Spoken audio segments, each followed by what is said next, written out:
Nagpaalala Malacanang kay Vice President Sara Duterte na may mga tungkulin pa siya rito sa bansa. Ang kapatid niyang si Davao City Mayor Baste Duterte may pasaring naman. Tinatarget daw ng administrasyon ang pamilya nila, bagay na itinanggi ng palasyo. May unang balita ang kasama nating si Ivan Mayrina. Sabi siya sa akin, Mama, gusto ko... Hanggang April 30 pa ang bisa ng Travel Authority na ibinigay kay Vice President Sara Duterte ng Office of the President. Pero may paalala na ang Malacanang kay VP Sara. Kailangan din po siya ng Pilipinas bilang Vice Presidente.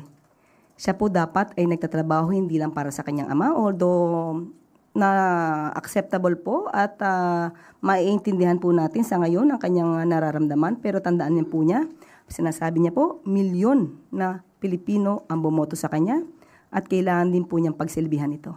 Sinabi ito na Malacanang nang tanungin tungkol sa lumutang ng mga bagong pangalan nang umunoy nakatanggap ng confidential funds ng OVP at kung may gagawing hakbang Malacanang para pasagutin ang bise tungkol sa mga ito.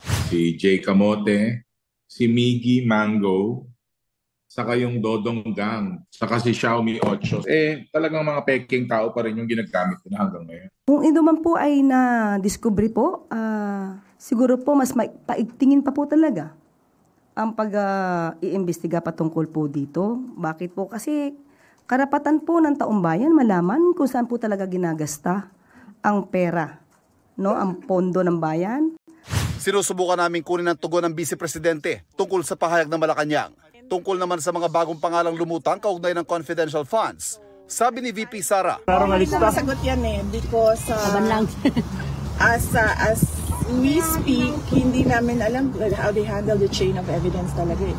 Hindi natin alam kung yan ba nga talaga yung sinagot ng Office of the Vice President at this point. Hindi na natin alam. sa isang talakayan na ni-livestream sa social media, sinabi ng nakababatang kapatid ng bise na si Davao City Mayor Baste Duterte na pinag-iinitan sila ng Administrasyong Marcos. Lisod gyud kaayo sa nga sitwasyon nga kanang gina-single out mo sa usa ka presidente. Di ba? Kanang kuan ba kanang targeted mi ba? Bugat kayo ang mga kuan ang sitwasyon karon.